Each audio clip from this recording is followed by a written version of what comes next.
తీసుకోబోతున్నాం. మరి అలాగే పోయిన ప్రభుత్వం గురించి ఒకసారి తీసుకున్నట్లయితే మరి ఆర్టిజన్ ఒక కాంట్రాక్ట్ వ్యవస్థ అనేది మరి రద్దు చేస్తాయని చెప్పి గత ముఖ్యమంత్రి గారు మన ఉద్యోగం తెలంగాణ ఉద్యమంలో కానీ ముఖ్యమంత్రి అయిన తర్వాత కానీ ఎన్నో మరి ఎన్నో సందర్భంలో చెప్పడం జరిగింది. కానీ వారంతా ఒకసారి మరి వారంతా ఆర్టిజన్ ఒక చెరువు వరంగల్ అని చెప్పి ప్రోగ్రాం పెట్టుకున్నప్పుడు వాళ్ళంతా ఉద్యోగులుగా గుర్తిస్తామని చెప్పి అవుట్సోర్సింగ్ అనేది లేదు. మరి వాళ్ళంతా మరి ఒకవేళ ముఖ్యమంత్రి కాంట్రాక్ట్ అనేది అనే ఉద్దేశంతో మన చెప్పిన సందర్భం. అలాగే వాళ్ళందరినీ ఆర్టిజన్ గా అవకాశం చేసే సందర్భం అయితే ఉంది. మరి అలాగే మరి ఇప్పుడు వాళ్ళందరినీ మరి ఒక సంవత్సరంలో 2 రూల్స్ అండ్ రెగ్యులేషన్స్ ఉన్నాయి.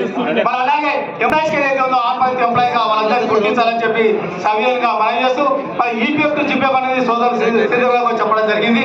మరి అది మరి ఆర్పతి గవర్నమెంట్ అప్పుడు 2004 వరకు అయితే గవర్నమెంట్ ఎంప్లాయీస్ లో వాళ్ళందరూ మన ఎల్సీ సెక్టర్ లో పనిచేసే వాళ్ళందరికీ పెన్షన్ స్కీమ్ వర్తింపజేయాలి. మరి ఏదైతే సిపిఎస్ చేసి ఓపీఎస్ తీసుకురావాలని చెప్పి మన తీసుకురావాల్సింది. మరి అలాగే 2 డిఏలుగా మన ఎల్సీ డిపార్ట్మెంట్ లో 2 డిఏలుగా ఇవ్వడం లేదు. ఆల్రెడీ ఇచ్చిన దాన్ని మన తీసుకోవడం జరిగింది మాకున్న ప్రభుత్వం. మరి అలాగే వాళ్ళందరికీ ప్రమోషన్ ఛానల్ కానీ తీసుకురావాలి. ప్రస్తుతానికి మా యొక్క సెక్టర్ లో మరి 3 సంవత్సరాల నుంచి ప్రమోషన్ ఛానల్ కాన్స్పిరెన్సీ సీనియర్ అని మెడికల్ సీనియర్ అని మన చాలా ఇబ్బంది పడుతున్నారు. కింది స్థాయిలో ప్రెజర్ వస్తుంది. గౌరవ ముఖ్యమంత్రి గారు మన ఈ రోజు మరి ఏదైతే వైఎస్ఆర్ రెడ్డి గారి ప్రభుత్వంలో కాంగ్రెస్ ప్రభుత్వంలో ఏదైతే ఉద్యోగ సంఘాలతో కలిసి